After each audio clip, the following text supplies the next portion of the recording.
السلام علیکم ورحمۃ اللہ وبرکاتہ۔ الحمد للہ ان الحمد للہ نحمده ونستعینه ونستغفره ونعوذ باللہ من شرور انفسنا ومن سیئات اعمالنا من يهده الله فلا مضل له ومن يضلل الله فلا هادي له واشهد ان لا اله الا الله واشهد ان محمدا عبده ورسوله اما بعد فان خیر الحدیث کتاب اللہ وخیر الهدی هدی محمد صلی اللہ علیہ وعلی آلہ وسلم وشر الامور محدثاتها وكل محدثۃ بدعہ وكل بدعۃ ضلالہ وكل ضلالۃ فی النار۔ ہر قسم کی تعریف اور شکر اللہ رب العزت کے لیے لائق اور زیبا ہے، جو ساری کائنات کا ایک و تنہا خالق، مالک، مربی اور منتظم ہے۔ درود و سلام ہو انبیاء اکرام پر، خصوصاً نبی مکرم رحمت للعالمین امام الانبیاء محمد صلی اللہ علیہ وسلم پر اور آپ کے اصحاب پر۔ معزز سامعین اکرام، آج ہم سورہ بقرہ کی آیت نمبر 1 سے 5 جس میں مومن کی صفات بتائی گئی ہے، تو مومن کی صفات کے تعلق سے کچھ پڑھیں گے۔ پہلے اپنا پارہ نکال لیں اور لفظی ترجمے کو ریپیٹ کریں گے، تاکہ بار بار پڑھنے سے، اس کی بار بار تکرار کرنے سے یہ الفاظ ہمارے ذہن کے اندر آ جائیں، ذہن نشین ہو جائیں۔ اعوذ باللہ من الشیطان الرجیم، اے اللہ ہم تیری پناہ میں آتے ہیں شیطان سے۔ بسم اللہ الرحمن الرحیم، اللہ کے نام سے جو رحمان اور رحیم ہے۔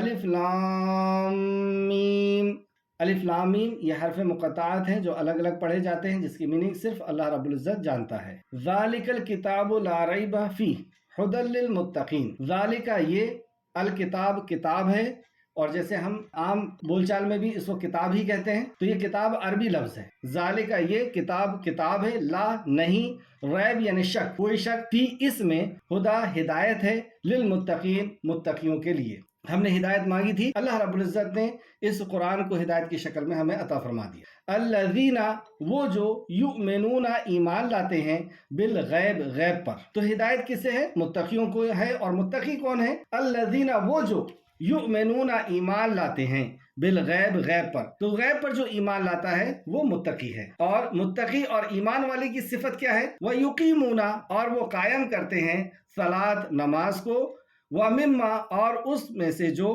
رزقناہم رزق دیا ہم نے انہیں، ينفقون وہ خرچ کرتے ہیں۔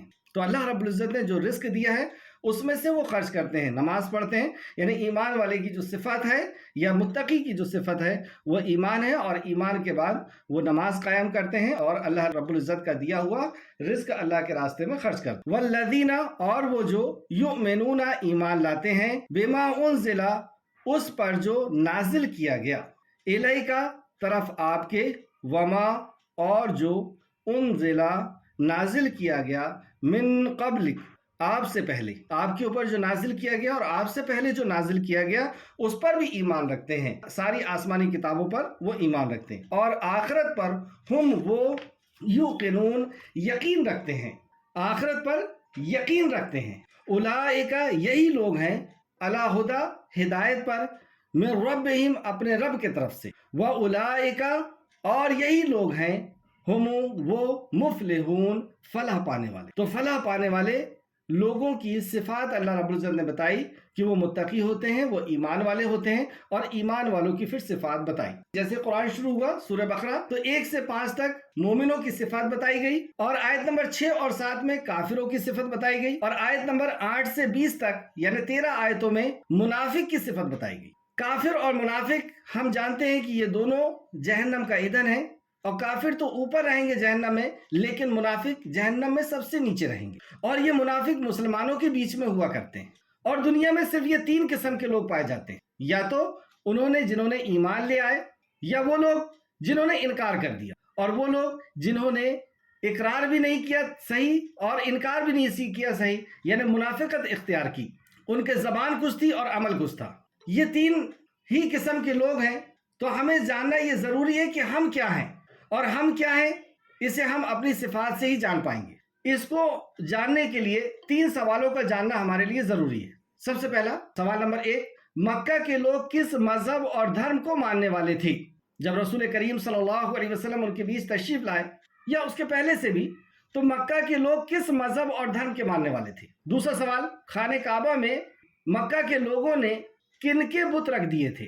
خانہ کعبہ کے اندر جو مجسمے رکھے ہوئے تھے، جو بت رکھے ہوئے تھے، وہ کن کے تھے؟ تیسرا سوال، مکہ والے نبی کریم صلی اللہ علیہ وسلم کو صادق، امین، منصف کہتے تھے، مطلب آپ کو سچا کہتے تھے، آپ کو امانت دار کہتے تھے، انصاف کرنے والا کہتے تھے، اور آپ کے پاس انصاف کرایا جاتا تھا، آپ غریبوں کی مدد کرنے والے، یتیموں اور محتاجوں کی مدد کرنے والے تھے۔ لیکن ایسا کیا ہوا کہ یہ لوگ آپ کے جان کے دشمن ہو گئے؟ ان کوشچن کا آنسر جاننا بہت زیادہ ضروری ہے، کیونکہ مومن، کافر، منافق یہ کسی جاتی، برادری کا یا دھرم اور مذہب کا نام نہیں ہے۔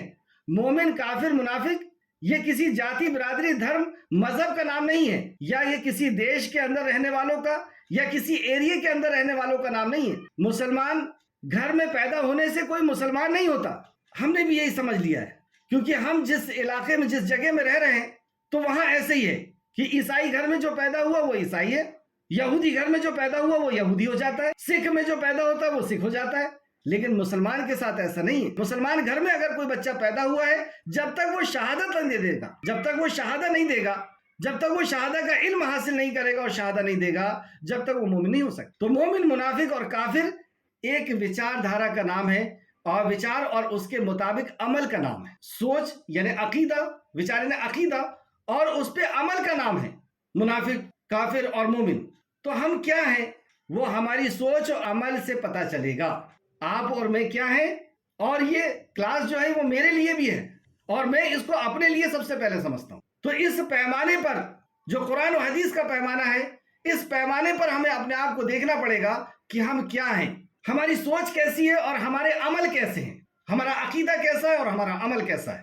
ایمان کو 5 پوائنٹ میں انشاءاللہ تعالی ہم سمجھیں گے، اور ایمان کے یہ جو نوٹس ہیں اس کو آپ الگ سے کسی بڑے سے ماؤنٹ پیپر میں بنا کر کے اور گھر میں لٹکائیں گے، تاکہ ہم اس کو بار بار دیکھ کر کے سمجھ سکیں کہ یہ صفات ہمارے اندر ہے یا نہیں ہے۔ اور اسی طریقے سے کافر کے، اور اسی طریقے سے منافق کے، جیسے کیلنڈر ہمارے ہاں ٹنگا رہتا ہے، اس طریقے سے یہ 3 صفت ہمارے آنکھوں کے سامنے بار بار آتے جاتے رہنا چاہیے، کہ اور ہم اس کو پلٹتے رہیں اور دیکھتے رہیں قرآن و حدیث کی روشنی میں کہ وہ صفات جو مومن کے اندر ہوتی ہے وہ میرے اندر ہے یا نہیں۔ میرا نام مومن ہونے سے، مسلمان کا ہونے سے، میری آئی ڈی مسلمان ہونے سے، مسلمان گھر میں پیدا ہو جانے سے میں مسلمان نہیں ہو سکتا۔ یہ کیسے پتہ چلے گا؟ یہ ہماری سوچ اور عمل سے پتہ چلے گا، اور وہ جو ہم اس میں قرآن و حدیث کی روشنی میں لکھیں گے۔ تو سوال سمجھے، مکہ کے لوگ کس مذہب اور دھرم کے ماننے والے تھے؟ تو مکہ کے لوگ دین ابراہیم پر تھے، یعنی مسلمان۔ یہ نماز بھی پڑھتے تھے، روزہ رکھتے تھے، حج کرتے تھے، زکوٰۃ دیتے تھے، طواف کرتے تھے، اور حرمت والے مہینوں کی حرمت بھی کیا کرتے تھے۔ ہاں، ان کے اندر بگاڑ بہت آ گیا، یعنی ان کی نمازوں کے اندر بگاڑ تھا، ان کے اندر حج کے اندر بگاڑ تھا، زکوٰۃ اور طواف کے اندر بگاڑ تھا، لیکن اس کے بعد بھی یہ کس مذہب کے ماننے والے کہلائیں گے؟ مسلمان ہی کہلائیں گے، بگڑے ہوئے مسلمان کہہ سکتے۔ اور انہی کو اللہ رب العزت نے کہا، قل یا ایھا الکافرون، اللہ کہہ دیجئے ان کافروں سے، اور انہی کو اللہ رب العزت نے منافق کہا۔ تو جب ان کی سوچ اور عمل کے اندر بگاڑ آئے گا، اس کے مطابق اللہ رب العزت نے ان کے اوپر فتوے لگائے، حکم لگایا۔ دوسرا سوال، خانہ کعبہ میں لوگوں نے، مطلب مکہ کے لوگوں نے جو بت رکھے تھے وہ کن کے بت تھے؟ وہ لات، عزا، منات، ابراہیم علیہ السلام کا اسکیچ، موسیٰ علیہ السلام کا عصا، اور ہم گرجا گھر میں ابھی بھی دیکھتے ہیں عیسیٰ علیہ السلام کو انہوں نے مجسمہ بنا کر کے مریم علیہ السلام کو رکھ دیا۔ تو یہ نبی اور نیک لوگوں کے تھے، دوسرے بھی لوگ تھے اس میں، لیکن ان مجسموں میں، ان بتوں کے اندر نیک اور نبی بھی تھے۔ تیسرا سوال، مکہ والے نبی صلی اللہ علیہ وسلم کو صادق، امین اور منصف کہنے کے باوجود ایسا کیا ہوا کہ راتوں رات یہ دشمن ہو گئے؟ ایسا یہ ہوا کہ رسول اللہ صلی اللہ علیہ وسلم نے حقیقت ان کے سامنے رکھی۔ قولوا لا الہ الا اللہ، لا الہ، کوئی عبادت کے لائق نہیں، لات، عزا، منات، کوئی حاجت روا اور مشکل کشا نہیں ہے جو خانہ کعبہ کے اندر تم نے رکھے ہو۔ حاجت روا اور مشکل کشا تو صرف اور صرف وہ خالق کائنات ہے، جو سورج، چاند، زمین اور آسمان، انسان، جانور اور ہر مخلوق کا جو پیدا کرنے والا ہے، اس کی ضرورتوں کا پورا کرنے والا، اس کی حفاظت کرنے والا ہے، وہ ہے عبادت کے لائق۔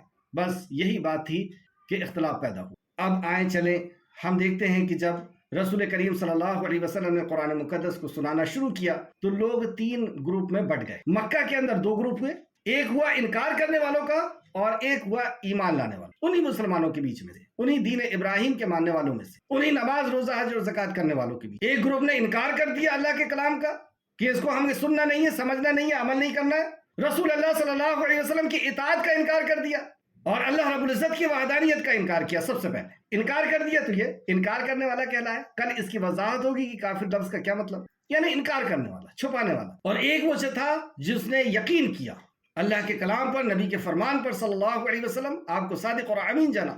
اور جب آپ مدینہ تشریف لے کے گئے تو یہ 3 گروپ میں بٹ گئے، 3 لوگ ہوئے، مطلب تیسرا گروپ بھی ایک پیدا ہوا، کیونکہ اس نے دیکھا کہ گورنمنٹ ان کی ہے، ان کی طاقت ہے اور یا ان کو ختم کرنا ہے، تو ایک بہروپیے لوگ آئے، یعنی انہوں نے بھیس پہنا مسلمانوں کا اور مسلمانوں کے بیچ میں داخل ہوئے۔ تو اس میں 2 قسم کے لوگ ہیں، انشاءاللہ تعالی منافق کی صفات میں اس کی بات ہوگی۔ تو مومن کیسے ہوتے ہیں اس کے تعلق سے آج ہم پڑھنے والے ہیں 5 پوائنٹس کے اندر۔ پہلا، ایمان کی فضیلت کیا ہے، کیونکہ ہم ایمان والے بننا چاہتے ہیں، تو کیوں بنیں گے؟ اگر کچھ خاص ہوگا تو بنیں گے۔ تو ایمان کی فضیلت کیا ہے، نمبر 1۔ نمبر 2، ایمان کی ضرورت، اس کی اہمیت۔ تیسرا، ایمان والوں کی صفات، ان کی کوالٹی کیا ہے۔ تیسرا۔ چوتھا، ایمان والوں کے لیے اللہ نے کیا اگزامپل دیا، کیونکہ اگزامپل سے بات سمجھ میں آتی ہے، تو ایمان والوں کے لیے کیا اگزامپل دیا تاکہ ہم بات کو اچھے سے سمجھ سکیں کہ ایمان والا کیسا ہو۔ 5واں، ایمان والے کیسے بنتے ہیں، بہت اہم پوائنٹس ہیں۔ تو نمبر 1، ایمان کی فضیلت کا بیان، اور یہ جو میں نوٹس آپ کو سنا رہا ہوں یہ محدث عصر علامہ ناصر الدین البانی رحمۃ اللہ علیہ کی تحقیق سے ہے، اور صرف قرآن کی آیتیں اور حدیثیں آپ کو میں سنانے والا ہوں کہ مومنوں کی صفات اللہ رب العزت نے کیا بیان فرمایا۔ ایمان کی فضیلت کا بیان، پہلا پوائنٹ لکھیں، ایمان کی فضیلت کا بیان، اور اس میں آیت نمبر 1، نمبر 1 ڈالیں آپ، سورہ بقرہ آیت نمبر 257، سورہ بقرہ آیت نمبر 257، اللہ ولی الذین آمنوا، اس سے بڑی اور فضیلت کیا ہوگی؟ اللہ ولی الذین آمنوا، اللہ ایمان والوں کا ولی ہے۔ اللہ اکبر، ایمان والوں کا ولی ہے، یعنی تفسیر ابن کثیر فرماتے ہیں کہ مددگار ہے۔ اور جب اللہ رب العزت ایمان والوں کا ولی ہو گیا تو انہیں کیا کرتا ہے؟ یخرجوہم من الظلمات الی النور، یخرجوہم، ان کا اخراج کرتا ہے، انہیں نکالتا ہے ظلمات سے، اور ظلمات یہ جمع کا صیغہ ہے، یعنی گمراہی کے جو راستے ہوتے ہیں یا گمراہیاں جو ہوتی ہیں وہ بہت زیادہ ہوتی ہیں، کفر، شرک، بدعت، اور نور کی طرف لاتا ہے، یہ واحد صیغہ ہے۔ تو اللہ رب العزت ایمان والوں کا دوست ہے، اس سے بڑی اور فضیلت اور کیا ہو سکتی؟ دوسرا، سورہ آل عمران آیت نمبر 68، اور اللہ تعالیٰ ہی اہل ایمان کا ولی اور سہارا ہے، یعنی ایمان والوں کا معین اور مددگار ہے، اور یہ کفر کے اور شرک کے ادیاریوں سے نکالنے والا ہے۔ واللہ ولی المؤمنین، اور اللہ تعالیٰ اہل ایمان کا ولی اور سہارا ہے۔ اگر ہم چاہتے ہیں کہ ساری کائنات کا خالق مالک ہمارا سہارا ہو جائے، اور اس سے بڑی بات اور کیا ہو سکتی ہے، تو ہمیں ایمان والا ہونا ہو، یعنی رسول اللہ صلی اللہ علیہ وسلم، آپ کی شریعت، آپ کے اوپر نازل کیا گیا کلام، اور اللہ رب العزت کی وحدانیت پہ سچے من سے ایمان لانا۔ تیسرا پوائنٹ لکھیں، سورہ آل عمران آیت نمبر 152، اللہ تعالیٰ اہل ایمان پر بڑی فضل والا ہے، اللہ اہل ایمان پر بڑا فضل کرنے والا ہے۔ تفسیر ابن کثیر اس کی تفسیر میں فرماتے ہیں کہ اللہ تعالیٰ ان کے گناہوں کو معاف فرمانے والا ہے اور اس سے درگزر کرنے والا ہے۔ تو اگر ہم یہ چاہتے ہیں کہ اللہ رب العزت ہمارا ایسا حمایتی اور مددگار ہو جائے تو ہمیں ایمان والا ہونا ہوگا۔ تیسرا پوائنٹ پھر سے دیکھیں، اللہ تعالیٰ اہل ایمان پر بڑے فضل کرنے والا ہے۔ چوتھی آیت ضمن کی، سورہ انفال آیت نمبر 19، اور بلا شبہ اللہ تعالیٰ ایمان والوں کے ساتھ ہے۔ اللہ اکبر، ساری کائنات کا خالق اور مالک کا ساتھ ہونا۔ بنی اسرائیل نے کہا تھا موسیٰ علیہ السلام سے، جب وہ سمندر کے پاس جا کر کے اٹک گئے تھے اور پیچھے سے فرعون آ رہا تھا لشکر لے کر کے، تو بنی اسرائیل نے کیا کہا موسیٰ علیہ السلام سے کہ موسیٰ تم نے ہمیں پھنسا دی، ادھر سے سمندر ہے اور ادھر فرعون کا لشکر ہے، جاؤ تم اور تمہارا رب لڑ لو۔ تو موسیٰ علیہ السلام نے کیا کہا تھا؟ ڈرو نہیں، میرا رب میرے ساتھ۔ موسیٰ علیہ السلام نے یہ نہیں کہا کہ ہمارے ساتھ ہے، میرے ساتھ۔ اس طریقے سے جب نبی کریم صلی اللہ علیہ وسلم غار ثور میں تھے اور مشرکین مکہ نے آ کر کے گھیر لیا تھا، اور ساتھی نے کہا کہ یا رسول اللہ اگر انہوں نے اپنے پیر کی طرف دیکھ لیا تو ہمیں دیکھ لیں گے، تو رسول اللہ صلی اللہ علیہ وسلم نے فرمایا کہ اس کے بارے میں تمہارا کیا خیال ہے جس کا تیسرا اللہ ہے؟ تو ہم دونوں کے ساتھ اللہ ہے۔ تو ابوبکر صدیق کے ساتھ بھی کہا کہ اللہ۔ تو اللہ رب العزت کس کے ساتھ ہوتا ہے؟ ایمان والوں کے ساتھ۔ ساری کائنات کا خالق مالک اگر ہم یہ چاہتے ہیں کہ وہ ہمارا ساتھ ہو جائے تو ہمیں ایمان والا ہونا ہوگا۔ اور اس آیت کی تفسیر میں عبد الرحمن سعدی رحمۃ اللہ علیہ، یہ تفسیر سعدی ہے ان کی جو عربی میں ہے، اور اب وہ اردو میں ہو گئی۔ تفسیر سعدی جلد نمبر 1 صفحہ نمبر 211 میں فرماتے ہیں، جسے اللہ تعالیٰ کی ساتھ حاصل ہو جاتا ہے، وہ کتنا ہی کمزور ہو یا قلیل ہو، کم لوگ ہوں، اللہ رب العزت ان کے اوپر مدد کرتا ہے اور ان کو غالب رکھتا ہے۔ تو اور بلا شبہ اللہ تعالیٰ اہل ایمان کے ساتھ ہے، بلا شبہ، اس میں کوئی شک نہیں کہ اللہ رب العزت اس کے ساتھ ہے۔ ایک جگہ اور اللہ نے فرمایا کہ کیا اللہ اپنے بندوں کے لیے کافی نہیں، اور ساری کائنات کا خالق مالک، کیا وہ اپنے بندوں کے لیے کافی نہیں؟ تو وہی ایمان والوں۔ پانچواں پوائنٹ، 5ویں آیت دیکھیں، سورہ یونس آیت نمبر 103، سورہ یونس آیت نمبر 103، پھر ہم اپنے پیغمبروں کو اور ایمان والوں کو بچا لیتے ہیں، اسی طرح ہمارے ذمے ہے کہ ہم ایمان والوں کی نجات دیا کرتے ہیں۔ آپ نے دیکھا ہر دور میں انبیاء علیہ السلام نے اپنے ساتھ ایمان والوں کو لے کر کے چلے گئے اور پھر اللہ کا عذاب آ گیا، فرعون کے ساتھ، لوط علیہ السلام کی قوم کے ساتھ، نوح علیہ السلام کی قوم کے ساتھ۔ تو ہم بھی اگر ایسے عذاب سے بچنا چاہتے ہیں تو ہمیں ایمان والا ہونا ہوگا۔ چھٹواں اور آخر پوائنٹ، اللہ رب العزت فرمائے سورہ روم آیت نمبر 47، سورہ روم آیت نمبر 47، ہم پر ایمان والوں کی مدد کرنا لازم ہے۔ اللہ رب العزت نے اپنے اوپر لازم کر لیا ہے کہ وہ ایمان والوں کی مدد کرے۔ اب یہ فضائل تھے، اور کوئی یہ فضائل سن کر کے یہ کہے کہ نہیں صاحب بہت فضیلت تو ہے ایمان والوں کی، لیکن مجھے ایمان والا نہیں بننا۔ جیسے کلیکٹر بننے کی بہت فضیلت ہے، کلیکٹر اگر کوئی بن جائے گا تو، لیکن مجھے نہیں بننا، میرے کو عام آدمی ہی رہنا ہے۔ اگر ایسی سوچ ہے تو اس کے لیے یہ دوسرا پوائنٹ، ایمان کی ضرورت اور اہمیت، مطلب ایمان والا آپ کو بننا ہی پڑے گا، ورنہ آپ کیا ہونے والے ہو، اب ان آیتوں میں دیکھیں گے۔ دوسرا پوائنٹ، ایمان کی ضرورت یعنی اس کی اہمیت، اس کا پوائنٹ نمبر 1 آیت سورہ آل عمران آیت نمبر 171، آل عمران آیت نمبر 171، اور بلا شبہ اس میں کوئی شک نہیں کہ اللہ تعالیٰ اہل ایمان کا اجر ضائع نہیں کرتا، یعنی ایمان والے کا اجر اللہ ضائع نہیں کرتا۔ پتہ یہ چلا کہ غیر ایمان والے کا اجر قبول نہیں ہو۔ عمل کی قبولیت کا سب سے پہلے شرط ایمان، اور ایمان کے اندر سب سے پہلی چیز کیا ہے؟ اللہ کی وحدانیت پر ایمان، اللہ پر ایمان، یعنی توحید۔ توحید کے بغیر کوئی عمل قبول نہیں ہوتا۔ تو عمل کی قبولیت کی 3 شرطیں ہیں، پہلا ایمان، دوسرا اخلاص، اور تیسرا نبی کریم صلی اللہ علیہ وسلم کا طریقہ۔ نیت ہماری صحیح ہو کہ ہم اللہ کی رضا کے لیے کر رہے ہیں، دنیا کی رضا کے لیے نہیں، دنیا کو چاہنے کی، دنیا کو حاصل کرنے کے لیے نہیں، اور نبی مکرم صلی اللہ علیہ وسلم کا طریقہ۔ تو پہلی شرط کتنا ضروری ہے ایمان والا بننا۔ اگر ہم ایمان والے نہیں تو کوئی نیکی قبول ہونے والی نہیں۔ اچھا، اس کی وضاحت میں ایک اور آیت لیں گے، سورہ مائدہ آیت نمبر 5، سورہ مائدہ آیت نمبر 5، اور جو لوگ ایمان کا انکار کریں، اور جو لوگ ایمان کا انکار کریں ان کے اعمال ضائع ہیں، برباد ہیں، اور وہ لوگ آخرت میں خسارہ اٹھانے والے ہیں۔ ہو گئی کلیئر بات؟ تیسری آیت سورہ زاریات آیت نمبر 55، اور نصیحت کرتے رہیے، یقیناً یہ نصیحت ایمان والوں کو نفع دے۔ تو پہلے پوائنٹ میں ہم نے کیا سمجھا کہ عمل قبول نہیں ہوگا اگر ہم ایمان والے نہیں ہیں، تو یعنی ایمان والا بننا ہوگا جب ہمارا 1 روپے کا صدقہ جو ہے وہ فائدہ مند ہوگا، نماز، روزہ، حج، زکوٰۃ جو ہے فائدہ۔ دوسرا، اور نصیحت کرتے رہیے، کس سے کہا جا رہا ہے؟ رسول اللہ صلی اللہ علیہ وسلم سے۔ اور آپ نصیحت کس سے کرتے تھے؟ قرآن سے، اور پورا قرآن نصیحت ہے۔ اور نصیحت کرتے رہیے، یقیناً نصیحت ایمان والوں کو نفع دے گی۔ اگر ہم ایمان والے نہیں ہیں تو قرآن اور حدیث سے ہمیں کوئی نصیحت حاصل نہیں ہو سکتی۔ یہ اس آیت کا مفہوم۔ ابن کثیر فرماتے ہیں کہ اس کا مطلب یہ ہے کہ ایمان والے دل ہی نصیحت سے فائدہ اٹھاتے ہیں۔ تفسیر چوتھا، سورہ تغابن آیت نمبر 11، اور جو لوگ اللہ پر ایمان لائے اللہ اس کے دل کو ہدایت دیتا ہے، اور اللہ ہر چیز کو خوب جاننے والا۔ اللہ کس کو ہدایت دیتا ہے؟ ایمان والے کو ہدایت۔ ہم نماز میں روز مانگ رہے ہیں نا، اہدنا الصراط المستقیم، کسے ہدایت دے گا؟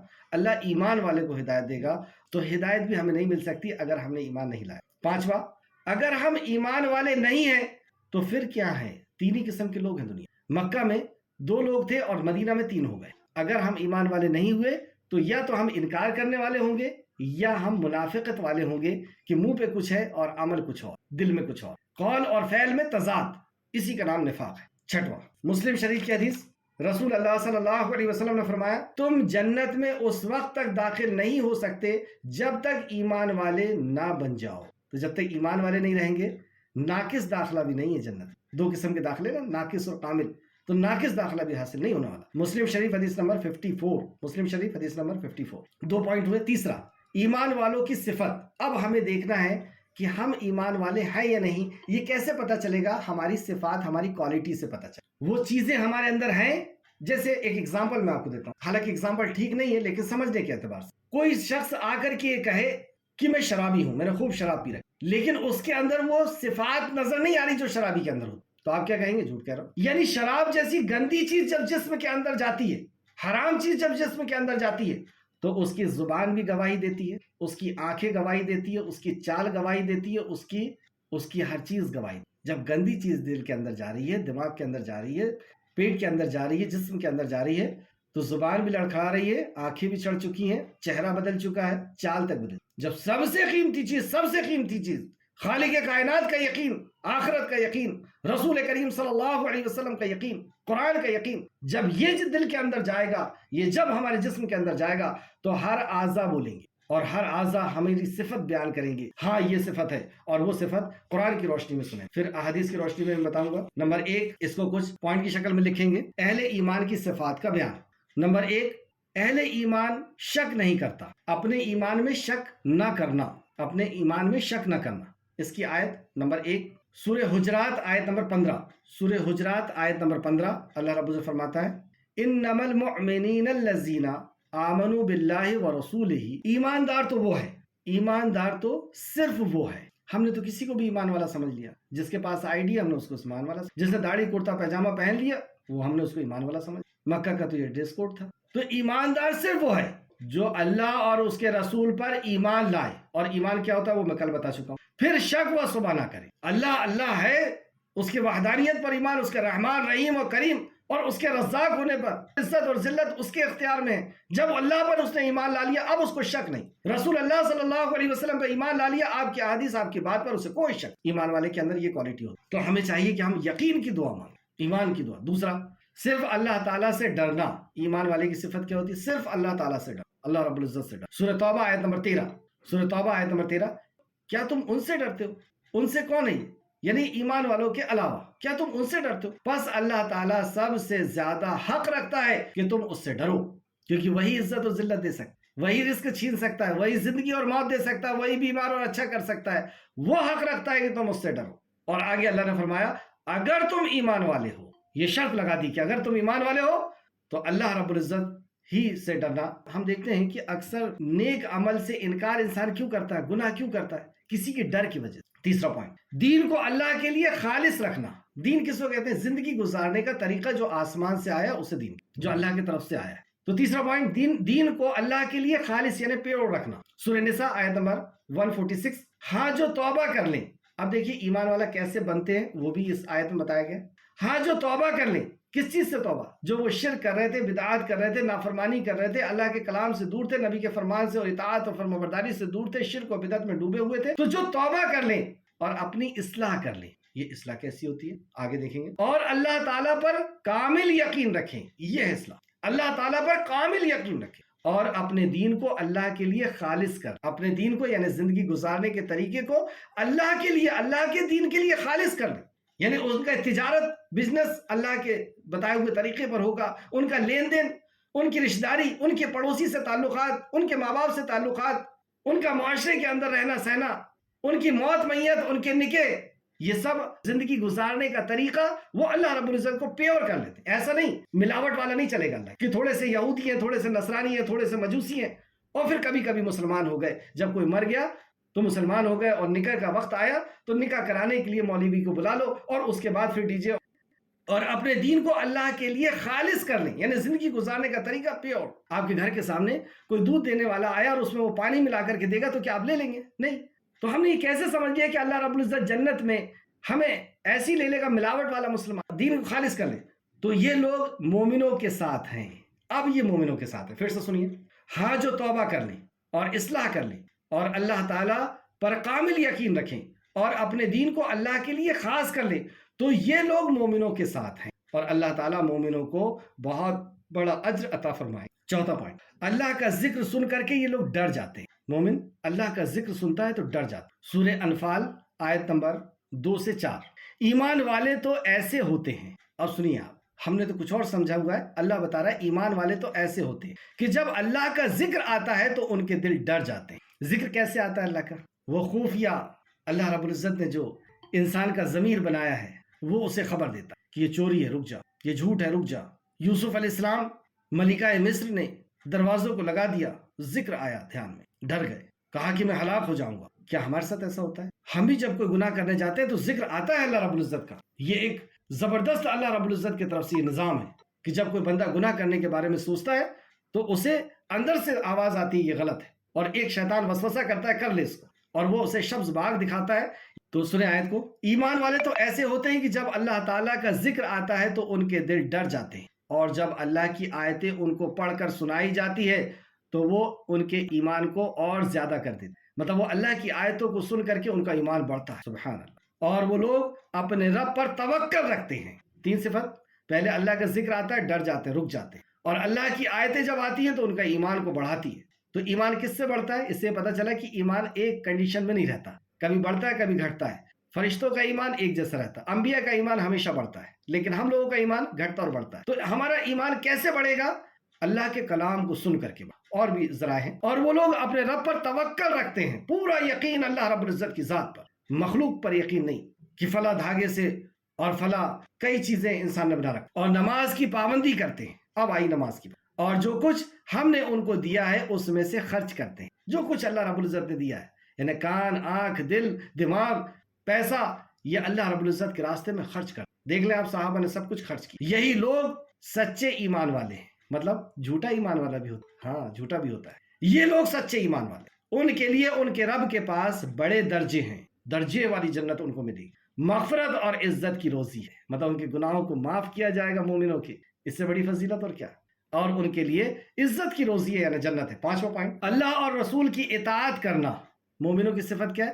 اللہ اور اس کے رسول کی اطاعت کرنا اور مومنوں سے محبت رکھنا۔ ہم مومنوں سے کتنی محبت رکھتے ہیں ابھی پتہ اللہ۔ سورہ توبہ آیت نمبر 71 71، سورہ توبہ آیت نمبر 71۔ مومن مرد اور مومن عورتیں آپس میں ایک دوسرے کے مددگار ہوتے ہیں۔ یہاں تو کپڑے اور ٹوپی کی بنیاد پر ہم فتوے دیتے ہیں، مسجدیں ہم نے اپنی اپنی جدا کر لی، سب چیز کے لیے ہم نے اپنے آپ کو ایک دوسرے سے نفرت، جبکہ اللہ کیا فرماتا ہے؟ مومن مرد اور مومن عورتیں آپس میں ایک دوسرے کے مددگار ہیں، وہ نیکی کا حکم دیتے ہیں اور برائی سے روکتے ہیں۔ دوسری صفت، وہ دائی ہوتے ہیں، وہ نیکی کا حکم دیتے ہیں برائی سے، اور نیکی میں سب سے بڑی نیکی توحید، اور برائی میں سب سے بڑی برائی اللہ کے ساتھ کسی کو شریک کر، شرک، اور پھر اس کے بعد ساری نیکی، اور یہی سسٹم رہا سارے انبیاء۔ تو وہ نیکی کا حکم دیتے ہیں، یہ مومن کی صفت ہے۔ اگر یہ صفت ہمارے اندر نہیں آئی تو ہم مومن نہیں کہلا سکتے۔ اور وہ نماز کی پابندی کرتے ہیں، اس کے بعد آیا نماز کی پابندی کرتے، اور وہ زکوٰۃ ادا کرتے ہیں، اور اللہ اور اس کے رسول کی اطاعت کرتے ہیں۔ اب ہم نے تو سمجھ لیا کہ نماز اور روزہ اور حج اور زکوٰۃ بس اتنا ہی کچھ ہے، لیکن اس کے بعد کہا جا رہا ہے کہ وہ اللہ کی اور اللہ کے نبی کی اطاعت کرتے ہیں، یعنی اب زندگی کے جو اور دوسرے معاملے بچے ہوئے ہیں وہاں پر بھی وہ اللہ رب العزت کی اطاعت اور نبی کی اطاعت۔ یہی لوگ ہیں جن پر اللہ بہت جلد رحم فرمائے۔ رحم کی اگر امید لگا رہے ہیں اللہ سے، تو رحم کی امید کب لگانا چاہیے؟ اللہ نے کیا فرمایا؟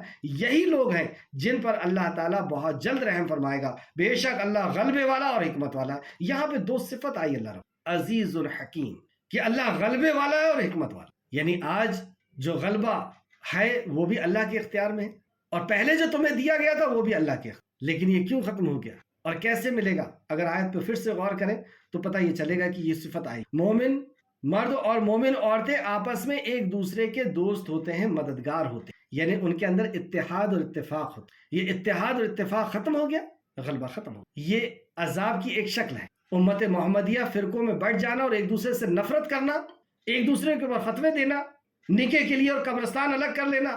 اللہ رب العزت نے فرمایا کہ میں اس پہ قادر ہوں کہ آسمان سے عذاب نازل کروں، میں اس پہ قادر ہوں کہ زمین سے عذاب نازل کروں، اور میں اس پہ بھی قادر ہوں کہ تمہیں گروہ گروہ کر کے اور ایک کو دوسرے کی لڑائی کا مزہ چکھا دوں۔ تو یہ تین عذاب کا اللہ رب العزت نے ذکر، اور یہ تیسرے قسم کے عذاب، چھوٹے سے گاؤں میں بھی آپ جائیں گے تو 2-3 قسم کے مسلمان، جبکہ مومن ایسا نہیں ہوتا۔ اللہ ہم سب کو مومن بنائے اور ایک دوسرے کی محبت ہمارے دلوں کے اندر پیوست، جیسے صحابہ کے اندر کیسی محبت تھی، اللہ نے فرمایا یہ محبت ہم نے ڈالی تھی تمہارے۔ تو یہ کس کے اندر ڈالتا ہے اللہ رب العزت؟ جب ہمارے اندر ایمان کی صفتیں آئیں گی تو انشاءاللہ تعالیٰ یہ چیز بھی آئے گی۔ اللہ رب العزت ہم سب کو ایسا مومن بنائے، آمین رب العالمین۔ 6واں پوائنٹ، ہر کام میں اللہ اور اس کے رسول کے فیصلے کو مکمل طور پر تسلیم کرنا۔ 6واں پوائنٹ پھر سے لکھیں، ہر کام میں اللہ اور اس کے رسول کے فیصلے کو مکمل طور پر تسلیم، ہر کام میں، وہ نکاح کا ہو، میت کا ہو، جس بھی چیز کا ہو۔ اللہ رب العزت نے اس بات کو کس اہم انداز میں بیان فرمائی، سورہ نساء آیت نمبر 65، فلا وربک، قسم ہے تیرے پروردگار کی۔ اللہ رب العزت کسی بات کی اہمیت کو بتانے کے لیے قسم کھاتا ہے، اور اپنی مخلوق میں سے کسی کی قسم کھاتا ہے، تو قسم کھائی جا رہی ہے، اس کا مطلب بات بہت اہم ہے، اور جس کی قسم کھائی جا رہی ہے وہ چیز بھی بڑی اہم ہے۔ جیسے عصر کی قسم کھایا، بہت اہم بات، یہ کتنی اہم بات ہے کہ خالق کائنات نے اپنی ذات کی قسم، یہاں پہ کسی مخلوق کی قسم نہیں کھایا، اپنی ذات کی قسم کھا کر کے کہتا ہے فلا وربک، قسم ہے تیرے پروردگار کی۔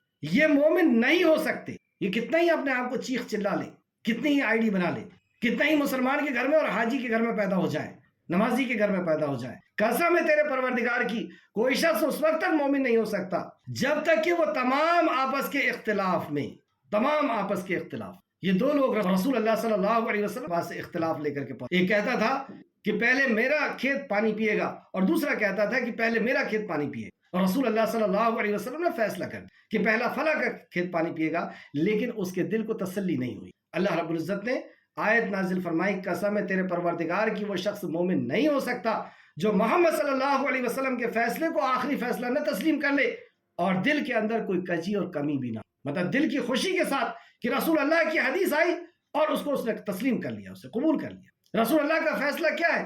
آج رسول اللہ کا فیصلہ یعنی اللہ کے رسول نے جس مسئلے میں جو بات بتائی ہے، جو حدیث سے ہمیں مل گئی، جو آپ کی سنت سے ہمیں مل گئی، وہ ہمارا دین اور مذہب ہو گیا، اور اس کو اگر ہم نے قبول نہیں کیا تو تمام آپس کے اختلاف میں، آج مسلمان کے اندر کون سا اختلاف نہیں ہے بتائیں آپ مجھے؟ نماز تک میں تو مسلمان نے اختلاف کر لیا، ہر چیز کے اندر، موت کے علاوہ ہر چیز کے اندر اختلاف۔ تو اختلاف کا حل مومن کے ساتھ ہوتا ہے، اور مومن کیا کرتا ہے کہ وہ اپنے تمام صاحب آپس کے اختلاف میں اللہ کے نبی کو حاکم مان لیتا کہ فیصلہ قرآن اور حدیث سے جو ملے گا وہ میرا دین ہے۔ آئے 7واں پوائنٹ، ہر چیز پر اللہ اور اس کے رسول کی اطاعت و رضا کو ترجیح دینا۔ 7واں پوائنٹ، ہر چیز پر اللہ اور اس کے رسول کی اطاعت یعنی پیروی اور رضا کو یعنی رضامندی کو ترجیح دینا۔ سورہ نور آیت نمبر 51۔ ایمان والوں کا قول تو یہ ہے، اب سنیے آپ ایمان والوں کے قول کیسے ہو، اللہ ہم سب کو ایمان والا بنا۔ ایمان والوں کے قول تو یہ ہے کہ جب انہیں اس لیے بلایا جاتا ہے کہ اللہ اور اس کا رسول ان میں فیصلہ کریں۔ فیصلے کی ضرورت کب پڑتی ہے؟ کوئی اختلاف ہوتا ہے جب فیصلے کی ضرورت پڑتی ہے، کیا صحیح ہے کیا غلط ہے یہ جاننے کے لیے فیصلے کی ضرورت پڑتی ہے۔ تو جب انہیں بلایا جاتا ہے اس لیے کہ اللہ اور اس کا رسول فیصلہ کرے، تو اللہ اور اس کا رسول فیصلہ کرے سے مراد کیا ہے؟ قرآن و حدیث فیصلہ کرے، اللہ کا کلام، نبی کا فرمان فیصلہ کرے۔ تو جب انہیں آپس کے فیصلے کے لیے بلایا جاتا ہے تو وہ کہتے ہیں، کون کہتے ہیں؟ ایمان والے۔ تو وہ کہتے ہیں کہ ہم نے سنا اور اطاعت کی، یہی لوگ کامیاب ہونے والے ہیں، فلاح پانے والے۔ 8واں پوائنٹ، اختلاف کے وقت ہر بات اللہ اور رسول کے طرف لوٹانا۔ جب آپس میں اختلاف ہو جائے تو ہر بات اللہ اور اس کے رسول کی طرف لوٹانا۔ آپس میں کسی معاملے میں اختلاف ہو گیا، قبرستان میں اذان ہوگی نہیں ہوگی، اختلاف ہو گیا، تو ہر معاملے کو اللہ اور اس کے رسول کی طرف لوٹانا۔ آیت سورہ نساء آیت نمبر 59۔ یا ایھا الذین آمنوا، خطاب کس سے ہے؟ ایمان والوں سے۔ اللہ ہم سب کو ایمان والا بنا۔ صحابہ فرماتے جب یہ بات ہوتی یا ایھا الذین آمنوا تو ہم لوگ بالکل تیار ہو جاتے کہ ہم سے کچھ بات کی۔ یا ایھا الذین آمنوا اطیعوا اللہ واطیعوا الرسول، اطاعت کرو اللہ کی اور اطاعت کرو رسول اللہ صلی اللہ علیہ وسلم۔ اطیعوا اللہ واطیعوا واولی الامر منکم، اور اولی الامر کی بھی اطاعت کرو۔ اس آیت کی تفسیر میں اگر بخاری شریف کی آپ حدیث دیکھیں تو رسول اللہ صلی اللہ علیہ وسلم نے اولی الامر بنا کر کے صحابہ میں سے ایک صحابی کو بنا کر کے بھیجا کسی میدان میں کسی جنگ کے لیے، تو ان کی اطاعت کا حکم دے کر کے بھیجا۔ تو یہاں اولی الامر سے کون؟ جو ہم میں سردار بنائے گئے ہیں، امیر بنائے گئے ہیں، یا ہمارے بڑے ہیں، علماء ہیں، یا ہمارے بادشاہ ہیں، جو بھی ہیں بڑے ہیں، اولی الامر ہیں۔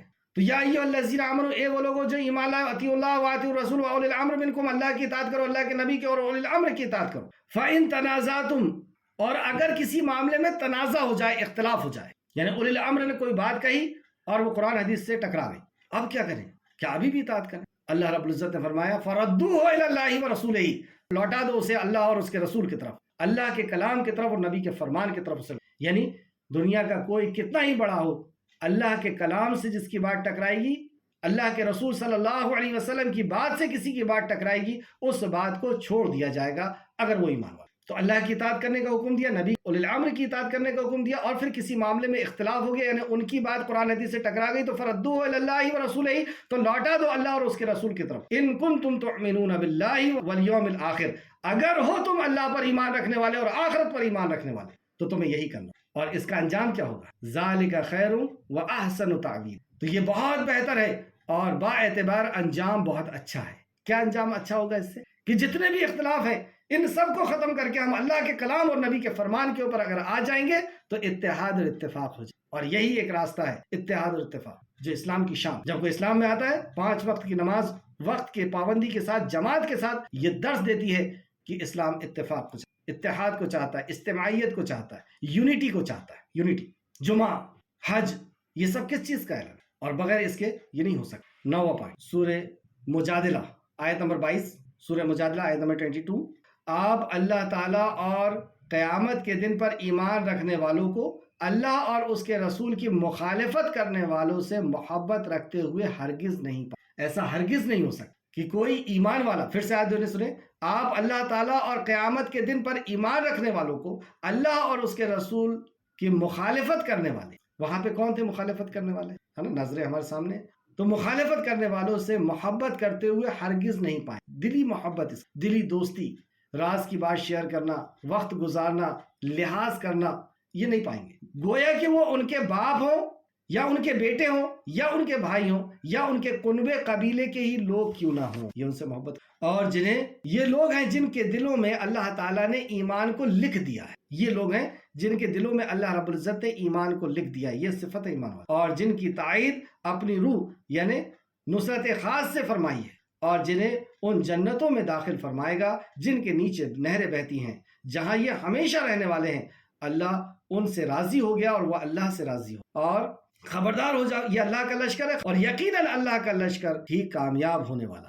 چند اور لکھیں، وقت ویسے پورا ہو چکا ہے. توبہ و استغفار کرنا، 10واں پوائنٹ، توبہ و استغفار کرنا، عبادت کرنا اور حدود الہی کی پابندی کرنا، یعنی جو حرام اور حلال ہے اس کی پابندی کرنا. حدود جو ہے اللہ. سورہ توبہ آیت نمبر 112، اس کو آپ نوٹ کر لیں گے. سورہ توبہ آیت نمبر 112. 11واں پوائنٹ، حدود الہ کی نفاذ، مطلب جب حدود الہ کو نافذ کیا جاتا ہے تو اس میں اللہ کی رضا کا مظاہرہ کرتے ہیں یہ لوگ. اس آیت سے آپ کو سمجھ میں آ جائے گا. سورہ نور آیت نمبر 2. 12واں، اللہ تعالیٰ سے دین کی تائید و حمایت کیا ہوا وعدہ پورا کرتے ہیں، مطلب اللہ سے جو وعدہ کرتے ہیں وہ پورا کرتے ہیں. اس کی آیت ہے سورہ احزاب آیت نمبر 23. اور بھی کئی چیزیں ہیں، میں اس کو چھوڑتے ہوئے حدیث سے لیتا ہوں. مومن کی صفت، حدیث. نبی کریم صلی اللہ علیہ وسلم سے کائنات کی ہر چیز سے بڑھ کر محبت کرنا، یہ مومن کی صفت. رسول اللہ صلی اللہ علیہ وسلم نے فرمایا، کوئی بندہ اس وقت تک مومن نہیں ہو سکتا جب تک میں اس کے نزدیک اس کے والد، اس کی اولاد اور سب چیزوں سے زیادہ محبوب نہ ہو جاؤں. اللہ کے نبی کی محبت باپ سے، اولاد سے اور ساری کنبے قبیلے سے سب سے زیادہ محبت جب تک اللہ کے رسول صلی اللہ علیہ وسلم سے نہیں ہوگی وہ مومن نہیں ہو سکتا. بخاری شریف حدیث نمبر 15 اور مسلم شریف حدیث نمبر 44. اپنے مسلمان بھائی کے لیے بھی وہی پسند کرنا جو اپنی ذات کے لیے پسند کرتا ہے، یہ ہے مومن. حدیث اس طرح، نبی کریم صلی اللہ علیہ وسلم نے فرمایا، تم میں سے کوئی اس وقت تک مومن نہیں ہو سکتا جب تک وہ اپنے بھائی کے لیے بھی وہی پسند نہ کرے جو اپنے لیے پسند، یہ ہے مومن. بخاری شریف حدیث نمبر 13 اور مسلم شریف حدیث نمبر 45. یہاں تک ہم نے 3 پوائنٹ کلیئر کیے. پہلا، ایمان کی فضیلت. دوسرا، ایمان کی ضرورت. تیسرا، ایمان والوں کی صفات. اب ایمان والوں کی صفت کو جاننے کے لیے اللہ رب العزت نے اگزامپل سے ہمیں سمجھایا، اور پھر اس کے بعد 5واں پوائنٹ رہے گا ایمان والے کیسے بن. تو ایمان والوں کی صفت کو جاننے کے لیے اللہ رب العزت نے اگزامپل دیا، اور اگزامپل دیا اللہ رب العزت نے سورہ ابراہیم آیت نمبر 24 اور 25. اگزامپل، اور اگزامپل کیوں دیا جاتا ہے؟ بات کو سمجھنے کے لیے. اور اللہ نے اس آیت میں یہ بھی بات فرمائی. اللہ رب العزت فرماتا ہے، کیا آپ نے نہیں دیکھا کہ اللہ نے پاکیزہ بات کی مثال کس طرح بیان فرمائی؟ مثال ایک پاکیزہ درخت کی، ایک پیڑ کی اللہ رب العزت نے مثال، جس کی جڑ مضبوط ہے. پیڑ کیسا ہے؟ جس کی جڑ مضبوط ہے اور ٹہنیاں آسمان میں ہیں، اور ٹہنیاں آسمان میں ہیں، جو آپ کے پروردگار کے حکم سے ہر وقت اپنے پھل لاتی ہے. ٹہنیاں آسمان پر ہے، یعنی اس کے اعمال اللہ کی طرف جاتے ہیں، اور ہر وقت اللہ رب العزت کے حکم سے وہ پھل لے کر کے آتے ہیں، اور اللہ لوگوں کے سامنے مثال بیان فرماتا ہے تاکہ وہ نصیحت حاصل. تو یہ مثال اللہ رب العزت نے کیوں نازل فرمائی؟ تاکہ ہم نصیحت حاصل. تو ہمیں چاہیے کہ اب ہم اس پیڑ کے اوپر ریسرچ کریں. تو یہ پیڑ کون سا ہے؟ امام بخاری نے اس آیت کی تفسیر میں ایک حدیث لے کر کہ یہ پیڑ کون سا ہے، نبی رحمت صلی اللہ علیہ وسلم نے فرمایا، صحابہ کے بیچ میں، مطلب بڑے بڑے صحابہ وہاں پر بیٹھے ہوئے تھے، حضرت ابوبکر صدیق، عمر فاروق جیسے. تو آپ نے فرمایا، مومن کی مثال کس درخت سے ہے؟ کہ مومن ایک درخت کی طرح، اللہ نے فرمایا، لیکن وہ کون سا درخت ہے جس کے طرح مومن ہوتا ہے؟ تو صحابہ خاموش رہے، اور پھر رسول اللہ صلی اللہ علیہ وسلم نے فرمایا کہ وہ کھجور کا درخت. بخاری شریف حدیث نمبر 4698. اور امام بخاری نے اس آیت کی تفسیر میں اس کو لے کر کے آئے ہیں، اور تفسیر ابن کثیر جلد نمبر 3 صفحہ نمبر 473. تو اللہ نے فرمایا تاکہ تم نصیحت حاصل کرو. تو اب ہمیں یہ پتہ چل گیا کہ مومن جو ہے، یعنی میں اور آپ اگر مومن ہے تو کھجور کے درخت کے جیسے ہونا چاہیے. تو کھجور کے درخت میں ایسی کیا خوبی ہے جو مومن کے اندر ہوتی ہے؟ جیسے فرمایا، بچہ جو ہے وہ فطرت پہ پیدا ہوتا ہے، یعنی بچہ اسلام پہ پیدا ہوتا ہے، مسلمان پہ. تو اگر آپ کو دیکھنا ہے کہ مسلمان کیسا ہوتا ہے تو بچے کو دیکھ، اس کے اندر حسد نہیں ہوتا، اس کے اندر کینہ نہیں ہوتا، اس کے اندر بغض نہیں ہوتا. وہ فقیر کی گود میں چلا جاتا ہے اور فقیر کے ہاتھ سے کھا لیتا ہے، فقیر کے بچوں کے ساتھ کھیلتا ہے. اس کے لیے جات پات، نیچ اونچ، چھوٹا بڑا کچھ نہیں ہوتا، اور اس کا چہرہ معصوم نظر آتا ہے کیونکہ وہ گناہوں سے پاک ہوتا ہے، اس لیے معصوم دیکھ. جیسے جیسے وہ بڑا ہوتا ہے برائیاں آتی ہیں، چہرہ بدلنا شروع ہوتا ہے، یہ ہے مومن۔ اسی طریقے سے یہ درخت کو کہا ہے، تو درخت کے اندر کیا خوبی ہوتی ہے؟ وقت پورا ہو چکا ہے لیکن چند باتیں آپ کے سامنے میں پیش کر رہا ہوں۔ درخت کے اندر ہم 3 چیزیں دیکھیں گے کہ یہ ذاتی طور پر کیسا ہوتا ہے کھجور کا درخت، اور لوگوں کے لیے یہ کیسا ہوتا ہے، معاشرے میں یہ کیا فائدہ مند ہوتا ہے، اور یہ کیسے بنتا ہے تاکہ ہم بھی وہ بن سکیں۔ نمبر 1، اللہ رب العزت نے فرمایا پاکیزہ بات کی مثال، یعنی توحید کی یا مسلمان کی مثال ایک پاکیزہ درخت کی جس کی جڑ مضبوط ہے، یعنی جس کی جڑ مضبوط ہے، اور جڑ کیا چیز ہے؟ یہ توحید ہے، اور ٹہنیاں آسمان تک پہنچی ہے، یعنی اس کے اعمال جو ہے وہ اللہ رب العزت تک پہنچتے ہیں، اور یہ اللہ کے حکم سے ہر وقت پھل لاتا ہے۔ مومن جو ہے وہ رمضان ٹو رمضان پھل نہیں لاتا، ہر وقت پھل لاتا ہے، یعنی ہر وقت وہ نیک کام کرتا ہے۔ یہ تفسیر ابن کثیر نے یہ تفسیر کی، اور اللہ لوگوں کے سامنے مثال بیان کرتا ہے، اگزامپل دیتا ہے تاکہ وہ نصیحت حاصل کریں۔ تو اب ہم نصیحت حاصل کرتے ہیں پیڑ سے، تو ذاتی طور پہ وہ کیسا ہوتا ہے؟ درخت ہمیشہ بڑھتا رہتا ہے، اور مومن بھی، کوئی شخص جب توحید قبول کرتا ہے تو وہ علم میں اور عمل میں بڑھتا رہتا ہے۔ دوسرا، درخت جتنا ہی اوپر اونچا اور لمبا ہو اتنا ہی اس کی جڑیں مضبوط اور پیوست رہتی ہیں، زمین میں پیوست رہتی ہیں۔ مومن کتنی ہی اونچائی پر پہنچ جائے لیکن اس کی روٹ پر اس کی نظر ہوتی ہے، یعنی اس کے عقیدے پر، اس کی توحید پر اس کی نظر ہوتی ہے۔ تیسرا، درخت پھل سے جتنا زیادہ لدا ہوتا ہے درخت، اس کی شاخیں اتنی ہی جھکی ہوئی ہوتی ہے۔ مومن کے اندر جتنا علم اور معرفت الہی بڑھتے جاتی ہے اس کے اندر ہمبلنس آتے جاتا ہے، اس کے اندر انکساری اور جھکاؤ آتے جاتا ہے۔ درخت اگر صحرا میں کھڑا ہو تو لگتا ہے جیسے ایک سنتری کھڑا ہوا ہے، ایک پہرے دار کھڑا ہوا ہے۔ مومن اگر اکیلا بھی ہو تو وہ پروقار کھڑا رہتا ہے، جیسے ابراہیم علیہ السلام اکیلے تھے لیکن اللہ نے انہیں امت کہا۔ درخت اپنے مرنے کے بعد بیج چھوڑ جاتا ہے، اپنے پودوں کو چھوڑ جاتا ہے۔ مومن بھی جانے کے پہلے نیک بچے اور نیک شاگرد چھوڑ کے جاتے ہیں، تعمیری کام کرتے ہیں، جیسے ابراہیم علیہ السلام نیک بچوں کو بھی چھوڑ کے گئے اور تعمیری کام بھی۔ کھجور کے درخت کے اندر یہ خاص بات کہ اس کو کسی مالی کی ضرورت نہیں ہوتی، وہ جنگلوں پہاڑوں میں اور پتھریلی جگہ میں وہ کھڑا رہتا ہے۔ مومن بھی کسی دنیاوی سپورٹ و سہارا لیے بغیر صرف اللہ پر توکل رکھتا ہے، باہری سپورٹ پہ نہیں رہتا، اللہ پر توکل رکھتا۔ صحرا کا درخت، اس کا ماحول کتنا ہی سوکھا ریگستانی ہو، پانی نہ ملے، اپنے پتوں کو پتلا اور چھوٹا کر کے اپنے آپ کو ایڈجسٹ کر لیتا۔ مومن کہیں بھی ہو، کیسا بھی ہو، اور کیسے بھی دور ہو، کیسی بھی اس کی پوزیشن ہو، وہ اپنی ضرورتوں کو ایڈجسٹ کر لیتا ہے اور اپنے آپ کو اس پہ ڈھال لیتا ہے، کسی کے سامنے اپنے ہاتھ نہیں پھیلاتا۔ چلچلاتی دھوپ میں بھی اس کی پتیاں نہیں مرجھاتی، کھجور کے درخت کی پتیاں نہیں مرجھاتی۔ مومن سخت حالات میں بھی بد اخلاق نہیں ہوتا۔ اللہ نے مثال دی نا، کھجور کا درخت جو ہے وہ شو پیس نہیں ہوتا ہے کہ اس کو کہیں پر بھی لے جایا جائے اور شو پیس بنا کر۔ مومن بھی شو پیس نہیں ہوتا بلکہ مفید چیز، فائدہ مند ہوتا ہے۔ کھجور کے درخت کا پھل نہ خراب ہوتا ہے نہ فنگس لگتے ہیں۔ مومن کی نیکی بھی کبھی ضائع نہیں ہوتی، مرنے کے بعد بھی بڑھتے رہتی ہے اور میزان پر بھاری ہوتی ہے اور مصیبت کے وقت وسیلہ بنتی ہے۔ کھجور کی شاخیں ایسی نہیں کہ کوئی بیٹھ کر آرام کرے، وقت گزارے، کیونکہ کانٹے ہوتے نا۔ مومن کا حال بھی ایسا نہیں کہ فالتو آدمی اس کے اوپر بیٹھے رہے، شیطان اس کے دل سے کھیلتا رہے اور بیٹھا رہے اور وقت گزارتا رہے۔ کھجور کے درخت کی پسندیدہ زمین عرب ہے، اور سب سے زیادہ پسندیدہ زمین اجوا کھجور کہاں ہوتا ہے؟ مدینہ میں۔ اور مومن کی بھی پسندیدہ زمین عرب ہے۔ کھجور پتھریلی زمین پر بھی ہوتا ہے، پھلتا پھولتا ہے۔ مومن بھی سخت حالات میں پھلتا پھولتا ہے، جتنے زیادہ اس کے اوپر مصیبتیں آتی ہیں اتنا پھلتا۔ درخت آسمانی غذا کے انتظار میں رہتا ہے، غذا نہ ملے تو اس کی موت ہوتی ہے۔ آسمانی غذا کیا ہے؟ سورج اور پانی، آسمانی غذا۔ مومن بھی آسمانی غذا پر انحصار رہتا ہے، اللہ کی وحی، قرآن اور حدیث۔ اگر اسے قرآن و حدیث نہ ملے تو اس کی روح کی موت ہے۔ کھجور کا درخت ریگستان میں غیر خوشگوار ماحول میں، دھوپ نہ ملے، پانی نہ ملے اور بھی جو پریشانیاں ہوں، اس میں وہ پھلتا پھولتا ہے۔ مومن بھی جب لوگ اسے پریشان کرتے ہیں، دعوتی کام کو روکنے کی کوشش کرتے ہیں، تو یہ غیر خوشگوار ماحول میں اس کا دعوت کا کام اور زیادہ ہو۔ کھجور کے درخت کو کوئی کاٹنے آئے، اگر اس کو کوئی کاٹنے آئے، کوئی نقصان کرنے آئے تو وہ اپنے کانٹوں سے حفاظت کرتا ہے۔ مومن بھی ظلم نہ کرتا ہے نہ ظلم سہتا ہے، اس کا تنا سیدھے اور اوپر جاتا ہے۔ مومن بھی صراط مستقیم پر ہوتا ہے۔ کھجور کے درخت کی جڑیں سیدھے نیچے جاتی ہے، مطلب آس پاس والوں کو ڈسٹرب نہیں کرتی، اور مومن بھی کسی دوسرے کو ڈسٹرب نہیں کرتا۔ یہ ذاتی طور پہ اس کے اندر خوبی بتائی گئی۔ اب لوگوں کے لیے اس کی کیا خوبی ہے، یا اس کی پیدائش کا مقصد کیا ہے، اور مومن کی پیدائش کا کیا مقصد؟ لوگوں کے لیے یہ درخت کیسا ہوتا؟ درخت ایٹماسفیئر، ماحول، واتاورن میں گیسیں جیسے